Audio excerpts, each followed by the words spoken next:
Are we alone in the universe? There is no greater mystery. For years, extraterrestrials have taken hold of our imaginations and permeated our culture through countless books, television shows, and films. We don't live in a demon-haunted world of the Middle Ages or ghosts and poltergeists of the 19th century. We live in a world of NASA and the space shuttle and space exploration and Star Trek and Star Wars and Close Encounters. For many people, aliens are more than just the stars of Hollywood blockbusters. I do believe in aliens. They're here. I think they've been here for quite some time. I've never seen him personally, but I don't think we're it. In fact, according to a recent CNN poll, 1 in 7 Americans has seen or knows someone who has seen a sign of alien activity. I've had many sightings myself. I've had many experiences. I've seen alien UFOs when I was in Vietnam. They were flying so fast, so far above what we had. As eyewitness reports pile up, 80% of Americans continue to believe that the government isn't revealing everything it knows about UFO activity. I believe that there's some kind of a mandate to cover up information that would reveal the truth about extraterrestrials. So is anyone out there? The best place to look for answers is at the site of the most infamous alien controversy of all, Roswell, New Mexico. Roswell is an extraordinarily important event because obviously it answers all the questions. Are we being visited? Yeah, an alien spacecraft crashed. The Roswell incident is a fascinating story, not of aliens, but of myth-making. These are the known facts. In the first week of July 1947, several Roswell residents saw a strange object blazing through the night sky. The next morning, a local rancher found debris from a crash out in a sheep field. With the Air Force's 509th Bomb Group stationed just a few miles away, the site was soon closed for inspection.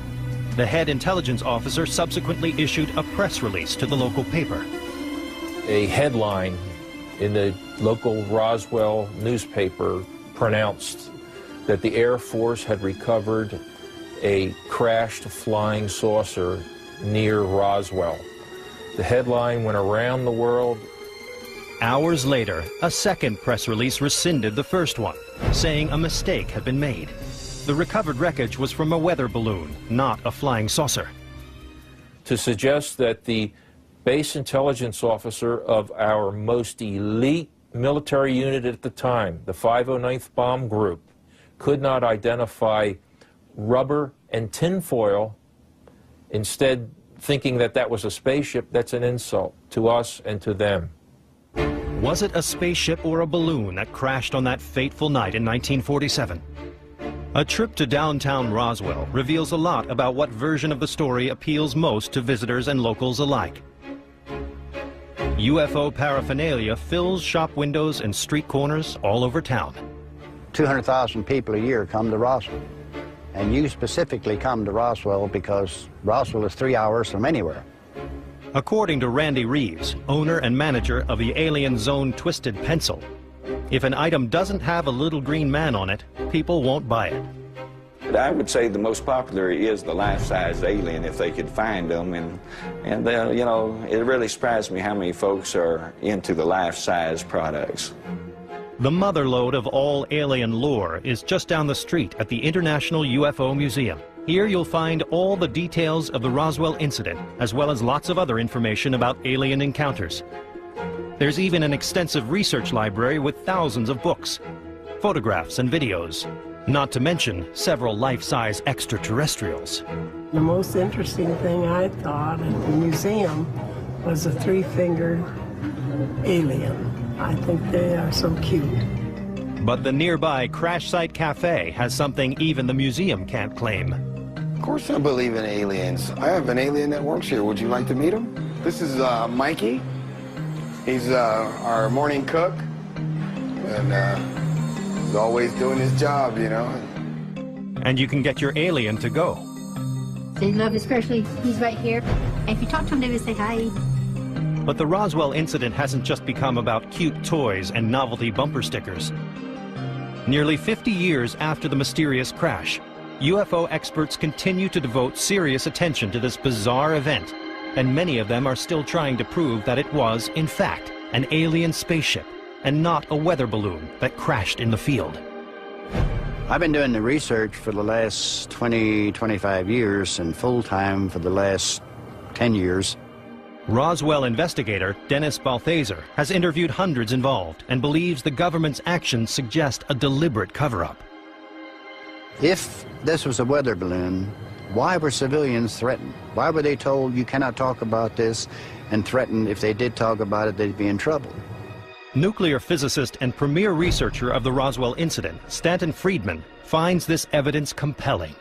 When you have people like Thomas Jefferson Dubose, the chief of staff to the head of the 8th Air Force, a colonel and a general when I talked to him, retired, when you have him tell you flat out that he took the call from his boss's boss telling him to cover it up and send some of the wreckage up there. He was in Fort Worth, Texas. The boss was in Washington.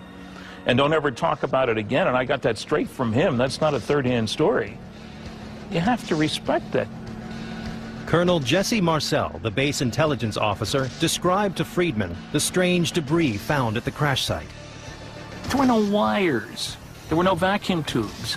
No little tag saying made in Oshkosh. You know, airplanes are made out of standard parts. There were some I-beam-like pieces, the shape of an eye, like, except only this big.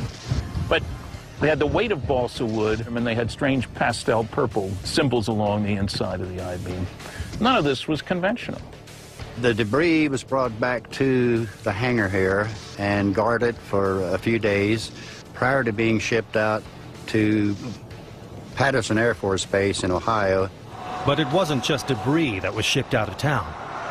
Reports from retired military personnel may prove something much more disturbing had been found at the crash site. Coming up, alien bodies emerge from the site of the mysterious crash. They were most often described as little people between 3.5 to 4 feet tall, with large heads, slightly slanted eyes, and a frail body. And later, an alien abduction may offer clues to extraterrestrial intentions. I'm sure somebody on board said, "No, why did that idiot go underneath the saucer?"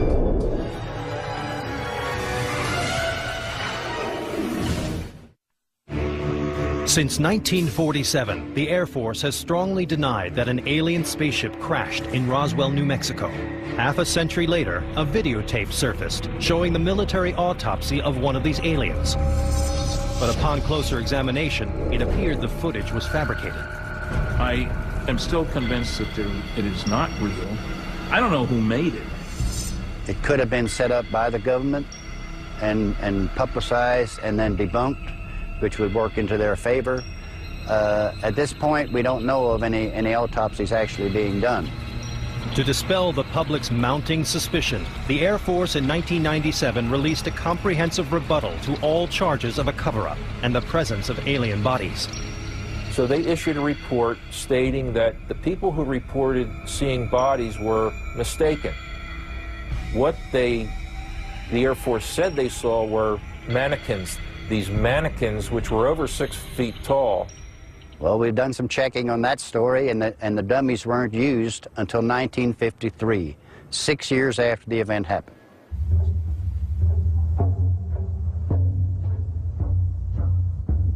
Today, Roswell investigators know they need more solid evidence to prove that aliens exist. If we were able to take some physical evidence and have it tested and prove without doubt, scientifically, that it is not from Earth, then I think we would start getting some support, and that would be my holy grail. For most people, the biggest question is why the government would expend so much energy for so long to cover up the existence of aliens. The answer may lie somewhere along Nevada State Highway 375, otherwise known as the Extraterrestrial Highway, for the many UFO sightings that have been reported along this lonely stretch of road. About 90 miles north of Las Vegas lies a block of government land known as Area 51. Area 51, one of the most infamous places on planet Earth. Just 15 minutes away from Area 51 is the Little Alien, a kitschy spot where visitors can grab a cold drink and soak up some local information. I've had people from NATO here. We've had CIA. We've had you name it, we've had it. It's just an interesting place. People have, they have a need for knowing what goes on beyond the mountain range. For years, rumors have circulated that within Area 51 is a large Air Force base where top-secret military testing and experiments occur. Area 51 probably has Aurora aircraft, the successor of the SR-71. I know it's got a lot of, they're called unmanned aerial vehicles. These are these remote-controlled devices, which can even fire rockets. Area 51 is exempted from federal, state, interstate, and local environmental laws. And when questioned, the government's response is no comment. There's quite a bit that happens just over the mountains here. You see military exercises, you see flares, you see airplanes, helicopters, unmanned vehicles. Other than that, you see things you can't explain. It's difficult to locate Area 51 since it's not on any map. The airspace over the area is heavily restricted and high fences surround the perimeter. Trespass here at your own risk. If you're on the ground, there are sensors all over the place to pick up motion of things that shouldn't be there. And as one guy called them, the camo dudes, guys in camouflage outfits in their jeeps will come traipsing after you. If you're in the air, they will send fighters up after you. The helicopters have some serious armament. When they shoot you, you're going to be dust. But there's one rumor that always generates the most excitement. I thought that they had reverse engineered the spacecraft that supposedly they found crashed in this area. That rumor stems from the experience of Bob Lazar, who claims he worked at an ultra-secret division of Area 51 called S4. S4 was built and maintained only for one reason, and that was to house and to test any other recovered alien technology vehicles. Lazar says he was a trained physicist at the Los Alamos nuclear facility, and that in 1989 he was approached about a secret government research project and flown to Area 51. Lazar initially thought the spaceship had been developed by the U.S. military. They said, this is an alien craft and we want to be able to duplicate it and we want to know how the thing works. As the senior staff physicist, Lazar was in charge of analyzing the ship's propulsion system. Here was an incredibly complex system. There was nothing even as simple as wiring connecting subsystems together. So it operated more like magic. Every single waste thing that was going on was being utilized by something else. So it was, for all intents and purposes, completely perfect. Over the next few months, Lazar and his team made little progress in understanding how the craft worked.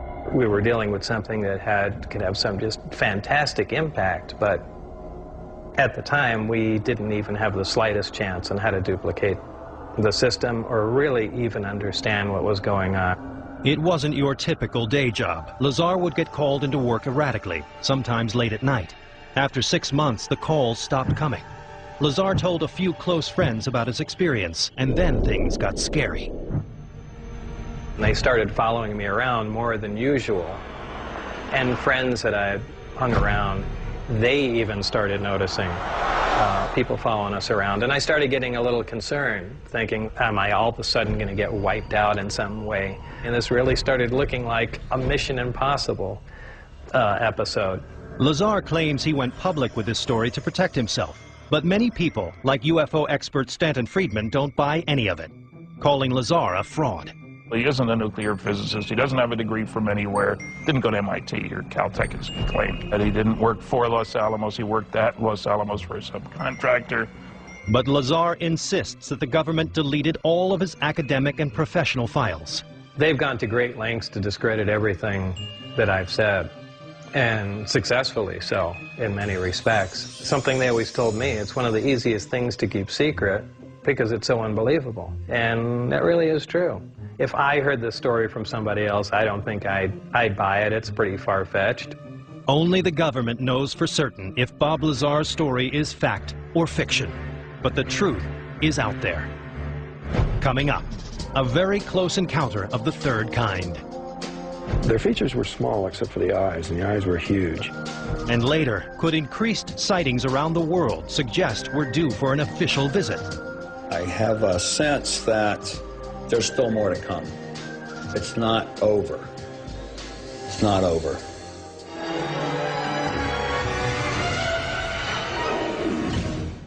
Three hours north of Phoenix, the small town of Snowflake lies at the edge of Arizona's White Mountain region.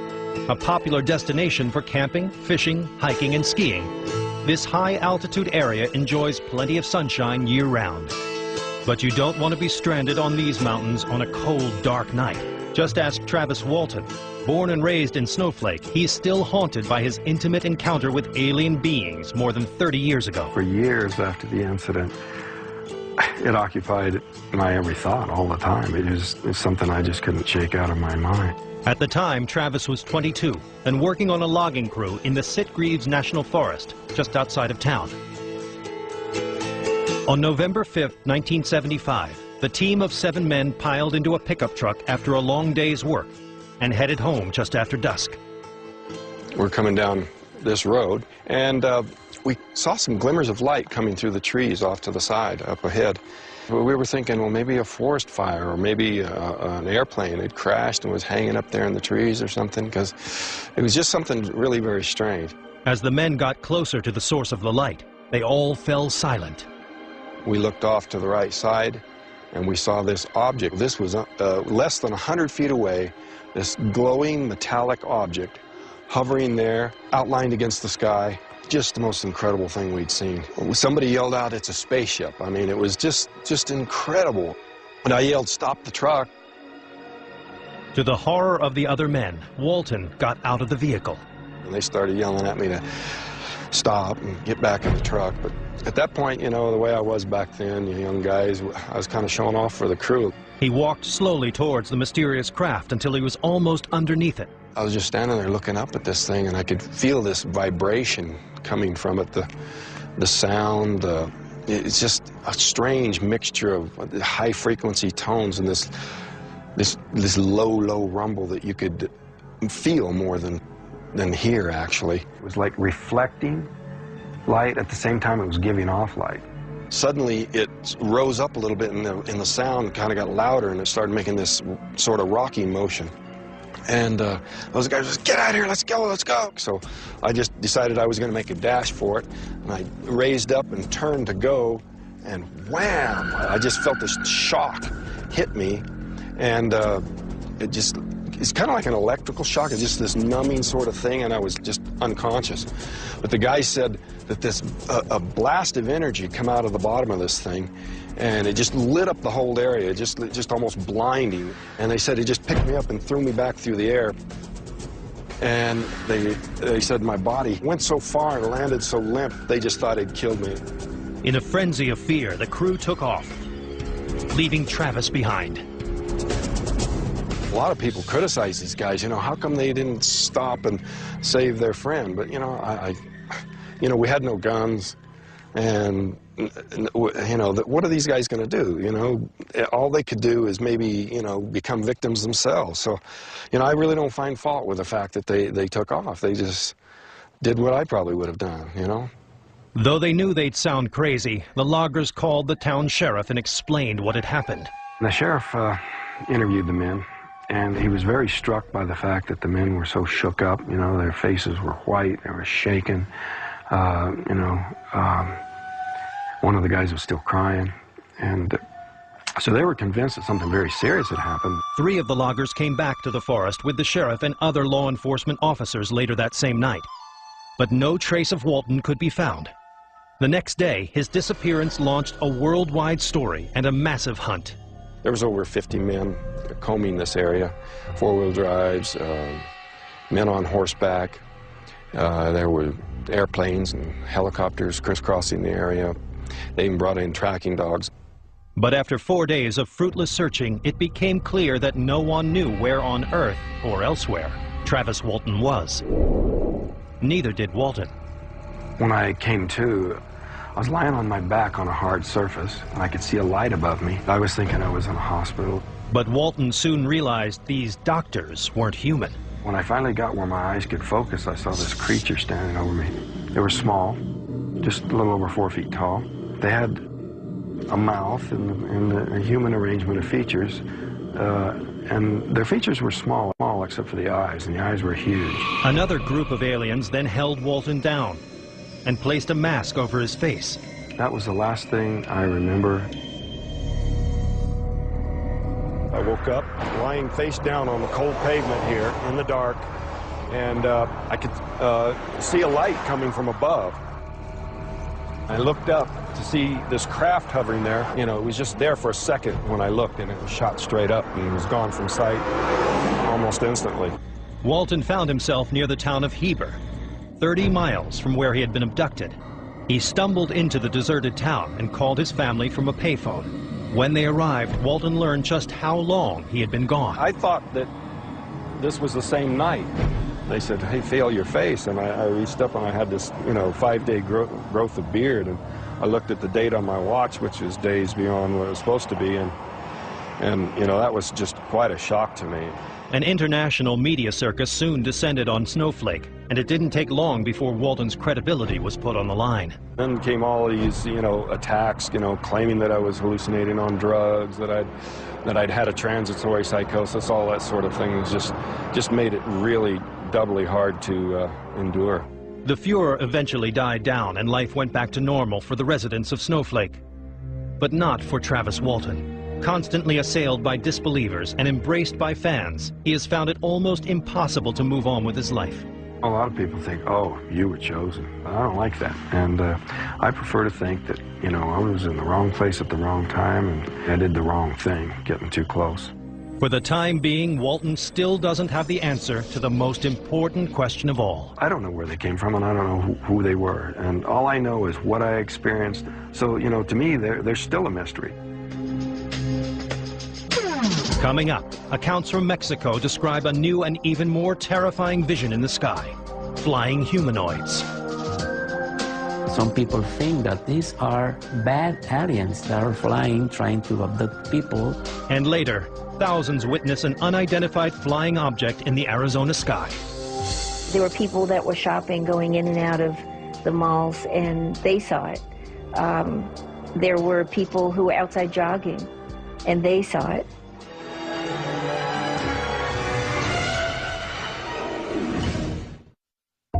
Mexico's balmy breezes, vibrant culture, and delicious cuisine have made it one of the world's most popular vacation destinations. Whether touring the ancient Mayan ruins of the Yucatan or enjoying mariachi music in Mexico City, millions of people love to visit this beautiful country steeped in color and mysticism. Mexico is known as the land of wonders and mysteries, the land where legend and reality become one. But over the past decade, it seems international travelers aren't the only ones flocking to Mexico. Mexico has received more UFO sightings than any other country on this planet. The first in a growing wave of sightings occurred on July 11, 1991, during a solar eclipse. People gathered in Mexico City, one of the most populous cities in the world, to watch this rare event in the sky. What they saw was even more startling. At that moment, when the eclipse began, the people were taping, and suddenly a strange unknown object appeared. They witnessed metallic objects, unidentified flying objects, appear in the sky just as the eclipse was taking place, and remained in the sky as the eclipse was finishing. 17 different people in Mexico City from different vantage points filmed this event.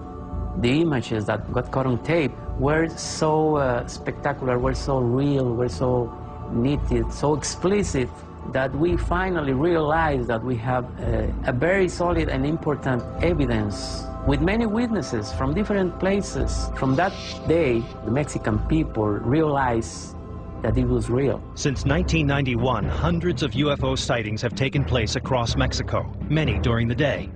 The military has gone from complete denial of these events to a more open position. The Mexican government, the authorities, the military, have been kind enough to talk about the phenomena, to give comments, to acknowledge that most of the incidents really took place, that they believe in the phenomena, they don't have still any explanation, then that's the truth. Since the UFOs never seemed to take any aggressive action, most Mexicans were delighted by their regular appearances. But that all changed on January 16, 2004, when a trembling young police officer told reporters he had been attacked by a flying creature in the city of Guadalupe. ¿Realidad o fantasía? Le tendremos la historia de un policía de Guadalupe que narra la supuesta aparición de una bruja.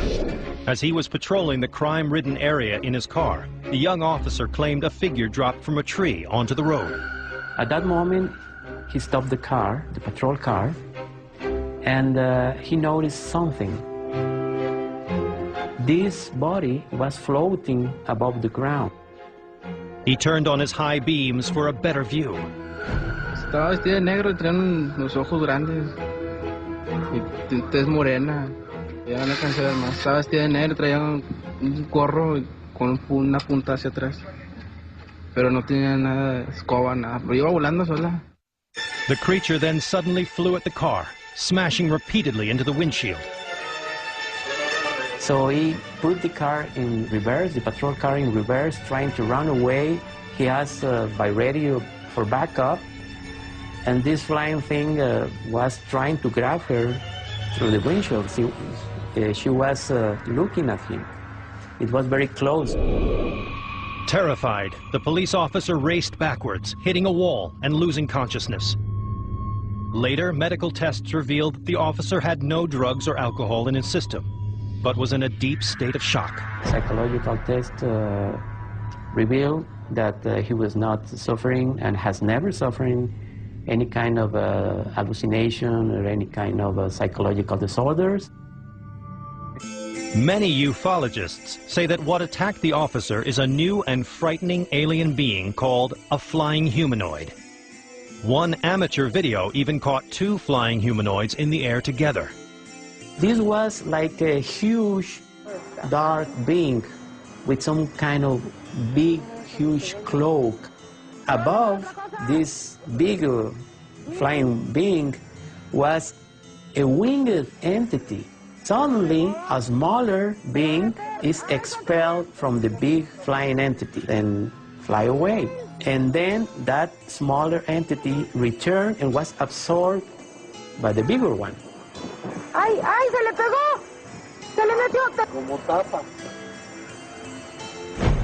Some people think that these are bad aliens that are flying, trying to abduct people. However, these are only theories. We don't know exactly what's going on. But the images are there. UFO investigator Stanton Friedman doesn't find these images persuasive evidence that the creatures are real. I've looked at a number of reports of flying humanoids. I wasn't terribly impressed. But believers like Ed Sherwood think it won't be long before these creatures and others make themselves known in the United States. The people of America are ready for the fact we are not alone. And I do think that coming up in the very near future, there is going to be an unprecedented UFO event, an event that once and for all affirms that we are not alone. Coming up, some residents of Phoenix, Arizona say they've experienced such an event. Is this proof that we're not alone? Thousands and thousands of people saw it. And later, have aliens been here before? The petroglyphs show objects hovering in the sky and little stick figure people pointing up, looking at it.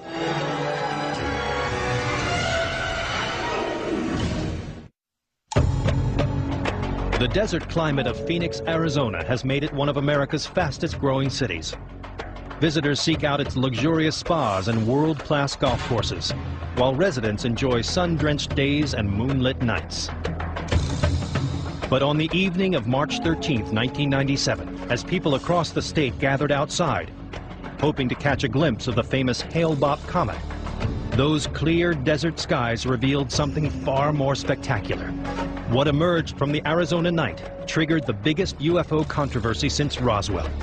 Immediately overhead was something that did not compute. We had never seen anything like this before. It was enormous. It was absolutely silent, and it was moving fairly slowly. I felt as if I could reach up and touch it. My sense at the time was that something extraordinary was happening on our planet.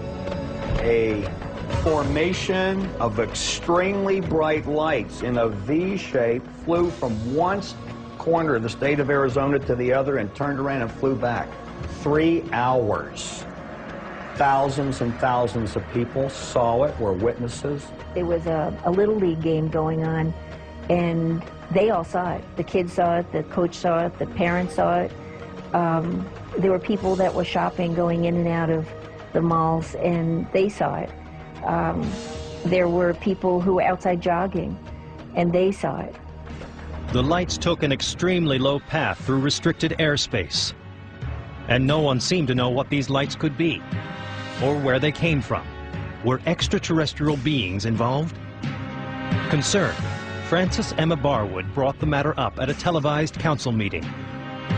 But city officials quietly urged Barwood to drop the subject. One of the assistant city managers came to me and told me, if anybody asks, you know nothing and don't talk about it. Barwood decided to pursue the mystery further, but no matter what branch of government she turned to, Barwood says she came up against a brick wall. As far as the Phoenix Lights are concerned, the government knows nothing. Barwood believes that if the government had investigated the matter, they would have discovered that a handful of witnesses had also filmed the strange light formation.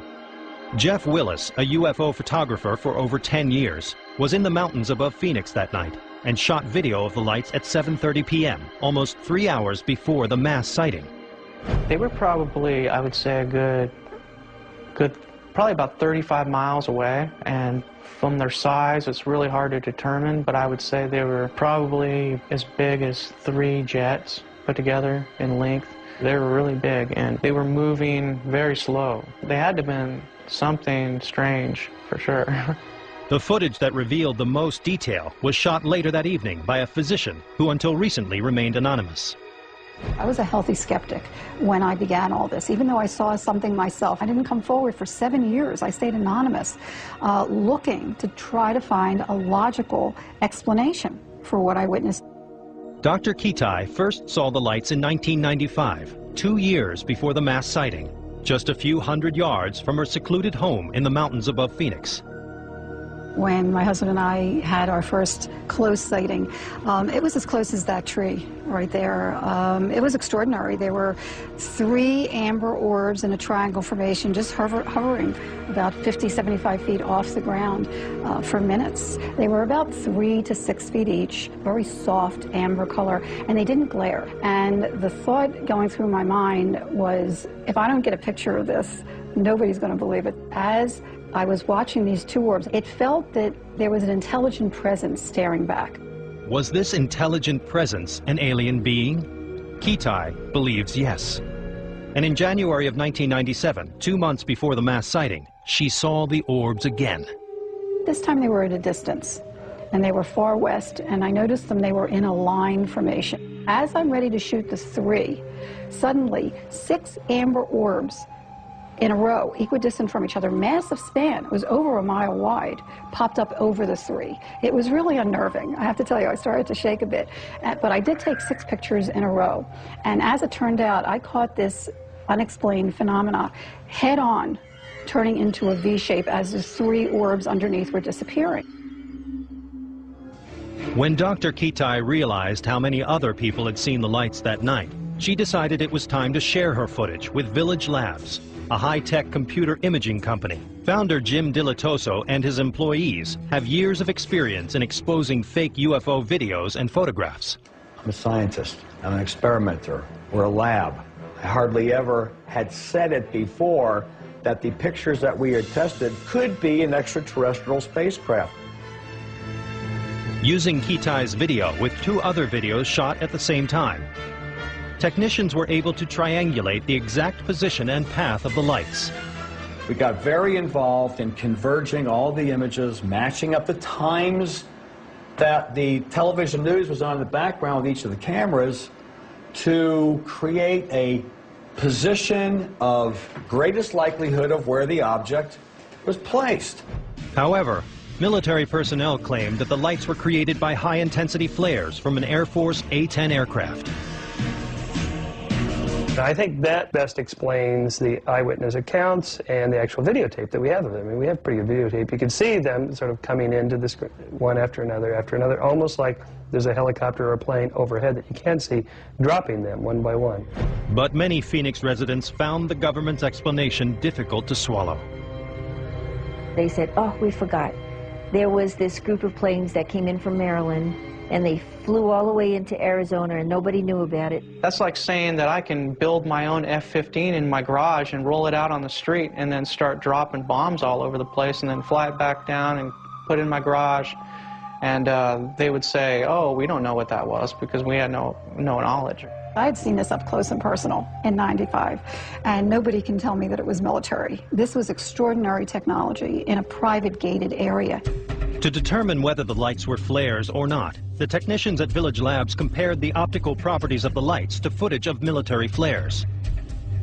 Our contention is that there is no scientific data that these could be flares. We came to the conclusion that they were orbs, that they were balls, that they were steady, they were consistent.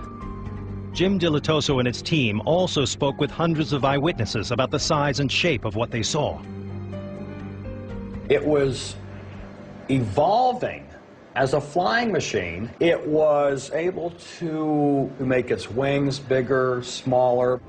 So what, according to Jim Dilatoso, are the Phoenix lights? It's not flares, not A-10 aircraft in formation, not an Aurora aircraft, not a hologram, not a bunch of rich guys in lighter-than-air airplanes in formation. It was an unknown. We couldn't get a match to anything. It's an unknown. An unknown. Those who've seen them believe to be UFOs. Coming up, what did our ancestors know? You go back into the stories from history. There's a guy pointing, and there's looks like a spaceship of some sort. Find out next.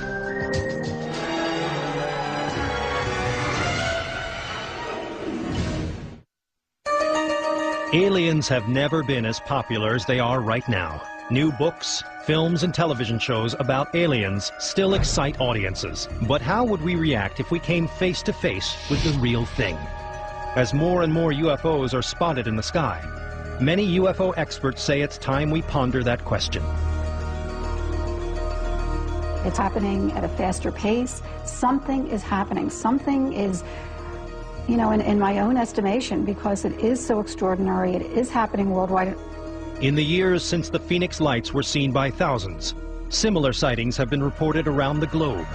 1 month before our mass sighting on March 13th, 1997 in Arizona, there was also a mass sighting in St. Petersburg, Russia on February 19th, 1997 of almost the identical phenomena. It's happened in Turkey, it's happened in Russia, they've got pictures in Hungary. It's been seen all around the whole world. And nobody in power that can do something or say something, they don't want to even talk about it. It's like it doesn't exist, but it's been caught on film all over the place. I have a sense that there's still more to come. It's not over. It's not over. One way to predict what these lights mean for our future is to look for clues from our past. It turns out these orbs have been seen before by other cultures in other times. Many people think aliens have been visiting Earth for thousands of years. References to visitors from the sky can be found throughout art history, from petroglyphs in the Arizona mountains to medieval paintings. The petroglyphs show objects hovering in the sky and little stick figure people pointing up, looking at it. Like, what is that? And this proves to me that these things have been around for thousands of years in this area, before we ever got here. You go back into the stories from history, the paintings, where, you know, up in the corner, there's a guy pointing, and there's looks like a spaceship of some sort. It's like, where did they ever get that idea, unless they really saw it? There's stories throughout history of beings that come from the sky and and light people, and it just goes on and on. For the millions who believe aliens are here, there are almost as many theories why. Some say they could be conducting genetic research or mining for rare earth ores.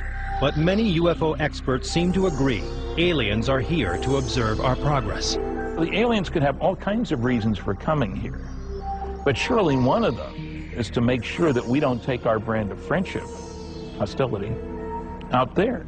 Friedman believes the aliens have been keeping a close eye on the simultaneous development of nuclear weapons, rockets powerful enough to take us to the moon, and advanced communications technology. I make one assumption about every advanced civilization: it's concerned about its own survival and security. Seems reasonable to me. That being the case, you got to keep tabs on the primitives in the neighborhood, but only close tabs on those primitives who show signs of being able to bother you. In spite of frightening science fiction films, most people feel that aliens are not a threat to the human race. If they wanted to harm us, I would think that they would have already, because they've had plenty of opportunity. I get the feeling that it's more that they're observing us and maybe waiting for a time to see us, you know, and talk to us. I feel that they are beginning to come to visit us more and more frequently now because they understand that the human species as a whole is evolving.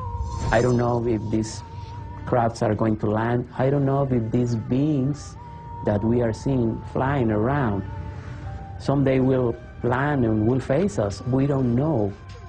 So what will it take to convince the skeptics that this mystery is on the verge of being revealed? An alien knocking on their front door saying, "Hi, I'm an alien, I'm from Mars, where's your president?" Or, you know, "Where's the nearest Starbucks?" That's about it. That's what it'll take. If I could see one, then I would possibly believe. You know, we got to see it to believe it, you know. Probably going to take a landing for people to believe that something is out there. If it's going to happen, I think it's going to be soon. I think at this point that Earthlings are ready. If an item doesn't have a little green man on it, people won't buy it. I would say the most popular is the life-size alien, if they could find them, and you know, it really surprised me how many folks are into the life-size products. The motherlode of all alien lore is just down the street at the International UFO Museum. Here you'll find all the details of the Roswell incident, as well as lots of other information about alien encounters. There's even an extensive research library with thousands of books, photographs and videos, not to mention several life-size extraterrestrials. The most interesting thing I thought at the museum was a three-fingered alien. I think they are so cute. But the nearby Crash Site Cafe has something even the museum can't claim. Of course I believe in aliens. I have an alien that works here. Would you like to meet him? Creating a story not of aliens, but of myth-making. These are the known facts. In the first week of July 1947, several Roswell residents saw a strange object blazing through the night sky. The next morning, a local rancher found debris from a crash out in a sheep field. With the Air Force's 509th Bomb Group stationed just a few miles away, the site was soon closed for inspection. The head intelligence officer subsequently issued a press release to the local paper. A headline in the local Roswell newspaper pronounced that the Air Force had recovered a crashed flying saucer near Roswell. The headline went around the world. Hours later, a second press release rescinded the first one, saying a mistake had been made. The recovered wreckage. Are we alone in the universe? There is no greater mystery. For years, extraterrestrials have taken hold of our imaginations and permeated our culture through countless books, television shows, and films. We don't live in a demon-haunted world of the Middle Ages or ghosts and poltergeists of the 19th century. We live in a world of NASA and the space shuttle and space exploration and Star Trek and Star Wars and Close Encounters. For many people, aliens are more than just the stars of Hollywood blockbusters. I do believe in aliens are here. I think they've been here for quite some time. I've never seen him personally, but I don't think we're it. In fact, according to a recent CNN poll, 1 in 7 Americans has seen or knows someone who has seen a sign of alien activity. I've had many Which was from a weather balloon, not a flying saucer. To suggest that the base intelligence officer of our most elite military unit at the time, the 509th Bomb Group, could not identify rubber and tinfoil, instead thinking that that was a spaceship, that's an insult to us and to them. Was it a spaceship or a balloon that crashed on that fateful night in 1947? A trip to downtown Roswell reveals a lot about what version of the story appeals most to visitors and locals alike. UFO paraphernalia fills shop windows and street corners all over town. 200,000 people a year come to Roswell. And you specifically come to Roswell because Roswell is 3 hours from anywhere. According to Randy Reeves, owner and manager of the Alien Zone Twisted Pencil. sightings myself. I've had many experiences. I've seen alien UFOs when I was in Vietnam. They were flying so fast, so far above what we had. As eyewitness reports pile up, 80% of Americans continue to believe that the government isn't revealing everything it knows about UFO activity. I believe that there's some kind of a mandate to cover up information that would reveal the truth about extraterrestrials. So is anyone out there? The best place to look for answers is at the site of the most infamous alien controversy of all, Roswell, New Mexico. Roswell is an extraordinarily important event because obviously it answers all the questions. Are we being visited? Yeah, an alien spacecraft crashed. The Roswell incident is a fascinating